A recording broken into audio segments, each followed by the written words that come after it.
दूसरे दिन गुरुजी गए नदी पे और रेत में सफेद पत्थर होता है, छोटा सा एक रेत में से पत्थर उठा के लाए। दूसरे दिन गए, फिर वो बहू आई दौड़ के, गुरुजी वो लड़ाई बंद करने की दवाई लाए। गुरुजी ने वो पत्थर निकाल के दे दिया, ले ये दवाई। कैसे खाने इसको? बोले खाने नहीं है, जब सूर्यास्त होए दवाई को मुंह में रख लेना और घर के सब लोग सो जाए, जब इसको निकाल के पूजा घर में रख देना और दूसरे दिन फिर जब सांझ हो सूर्यास्त होए तो फिर मुंह में रख लेना। बोले इसका कोई परहेज? बोले कोई परहेज नहीं, तुझे जो जमे वो खा पी, पर एक परहेज है केवल। बोले क्या? बोले दवाई मुंह मेरे जब तक बोलना नहीं, अगर बोली है तो कैंसर की बीमारी हो जाएगा। बोल जे मत।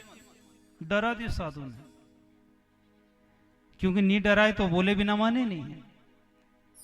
दे दिया, बोले नहीं बोलूंगी। लड़ाई, बोले आज से ही आराम हो जाएगा, तू देख दवाई ऐसी मेरी। अब कहां की दवाई? पत्थर था वो। लिया, साधु दे के चला गया और जैसे सूर्यास्त हुआ इसने पत्थर मुंह में रख लिया, बोलना बंद। अब सांझ के समय सब सासू ननंद देरानी जेठानी सब इकट्ठे हुए, रोज की तरह उल्टी सीधी बात करें, पर एक को भी जवाब नहीं दे। चुपचाप बिल्कुल बिना कहे सबका भोजन तैयार, बिस्तर तैयार, एक को भी जवाब नहीं दे रही है। सासू ननंद सब सोच रही है कि अब तक तो अपन एक कहती तो ये 10 पकड़ा देती, और आज तो बिल्कुल एक भी जवाब नहीं दे रही है। हे भगवान, गजब अक्कल दे, आज तो बिल्कुल मौन धारण कर लिया। अब जवाब क्या दे? भीतर की भीतर उभर ही रही है, वह मन में तो घनी आई रही कि अभी सूझ पटकी दो इनके, पर करे क्या? बाबा ने किए कि बोलना नहीं है, मन मार लिया कि चलो बाद में जवाब दूंगा। अब बाद में जवाब दे तो घर के सब सो गए, फिर ये पत्थर निकाला और फिर बोले तो किससे बोले? वो तो सो गए।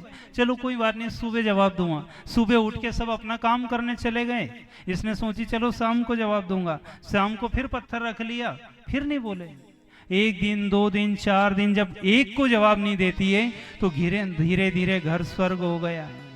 क्योंकि साधु जानता था कि लड़ाई का समय ही ये है। घर में लड़ाई झगड़े का समय, खतरनाक समय कौन सा है?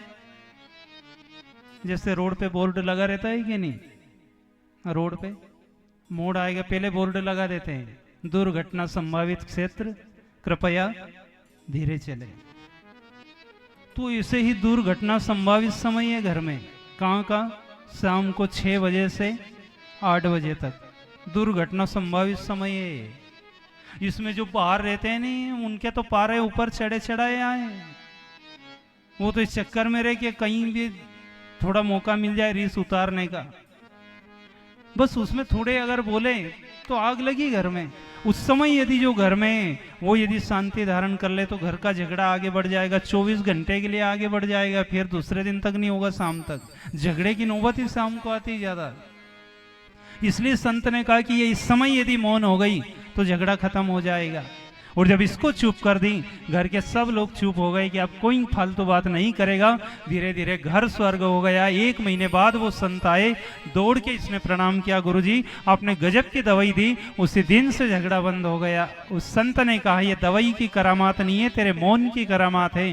तू जो मौन हो गई, तेरे मौन ने झगड़ा खत्म किया है। दवाई कहाँ की? पत्थर है वो दवाई नहीं है, वो तो पत्थर है। लेकिन तू जो मौन हो गई उससे डर से, उस मौन ने झगड़ा बंद किया है। मौन हो जाओ जीवन में, कितना बोलेंगे।